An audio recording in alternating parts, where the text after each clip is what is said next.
मैले चाहिँ यो पिपी पिज्जा भन्ने ठाउँबाट यो कलङ्कीको पिपी पिज्जा भन्ने रेस्टुरेन्टबाट मैले डेलिभरी लिएको हो। डेलिभरी लिँदाखेरि चाहिँ तपाईँको कस्टमरले चाहिँ हुन्छ ल्याइदिनु भनेर कलमा चाहिँ भन्नुभयो। अनि त्यसपछि अर्डर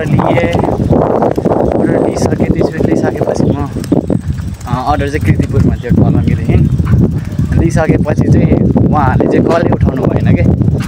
अब कल नउठाएपछि त हामीलाई गाह्रो भयो। 4-5 चोटि कल गरेँ, 5 चोटि कल गरेँ, लगभग मैले 10 चोटि नै कल गरेँ होला र पनि कल उठाउनु भएन। त्यसपछि मैले पठाउलाई कल गरिसकेपछि उहाँहरूले के भन्नुभयो भने एकछिन अहिले गर्नुहोस्, अनि त्यसपछि म हजुरलाई एकछिनपछि कल गर्छु अथवा केही गर्छु भन्नुभयो। हुन्छ भने मैले पठाउलाई कल गरिसकेपछि अनि त्यसपछि मैले त्यहाँ कुरिराख्नु न त भनेर भन्नुभयो मलाई। कुरिराखेँ अनि कुर्दै अनि फेरि पठाउबाट मेसेज आयो के अरे वाट्सएपमा। अनि त्यसपछि म पठाउबाट बोलेको, हजुरको यस्तो यस्तो समस्या भएको छ होइन भनेर भन्नुभयो। हो सर भनेर भने मैले। अनि त्यसपछि एकछिन तपाईँको यो कलमा बोल्नु भएको हिस्ट्रीहरू चाहिँ मलाई दिनुहोस् न भनेर भन्नुभयो। अनि त्यसपछि हुन्छ भनेर मैले हिस्ट्री चाहिँ सब स्क्रिनसट गरेर उहाँलाई मैले वाट्सएपमा हालिदिएँ। वाट्सएपमा हालिदिएपछि मलाई चाहिँ उहाँले ब्लग हान्नुभयो कि के अरे यो कस्टमरले चाहिँ मलाई ब्लग हान्नुभयो। ब्लग हानिसकेपछि चाहिँ के भयो भने अब त मलाई समस्या पऱ्यो।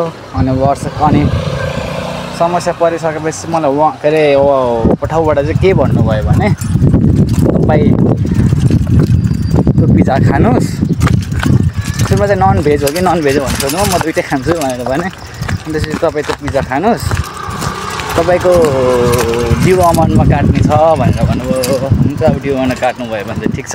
अनि यदि ड्यु अमाउन्टमा काट्नु भएन भने चाहिँ मलाई समस्या हुन्छ। 450 को तपाईँको के अरे अर्डर थियो अनि 75 रुपियाँ चाहिँ डेलिभरी चार्ज थियो। डेलिभरी चार्ज चाहिँ तपाईँको अर्को महिनाको 10 तारिकमा हालिदिन्छु भनेर भनिराख्नु भएको थियो।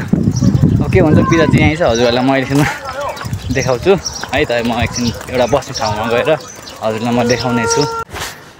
म चाहिँ यता यो अब खोलेर यता साइडमा आएको थिएँ। म चाहिँ खानु पऱ्यो भनेर अलिकति बाटो चाहिँ यहाँ हेर्नुहोस् त यस्तो गरिदिन्छ नि न कस्टमरले। अनि मैले चाहिँ त्यसपछि यहाँ एउटा स्प्राइट चाहिँ किनेर अब खानु पऱ्यो भनेर सोचिरहन्छु है।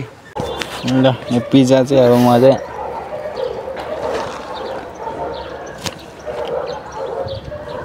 के गर्नु है। कुकुरमा अब खाइसकेन मैले यत्रो धेरै पिज्जा, त्यही भएर अब कुकुरलाई दिनु पऱ्यो। ल खा भोकेर आएको होला यिनीहरू पनि। यसलाई बोलाएको थिएँ, यो चाहिँ यसलाई होइन उत्तेलाई पो बोलाएको थिएँ त। हेरिरहन्छ अहिले चाहिँ यसले खानु पायो।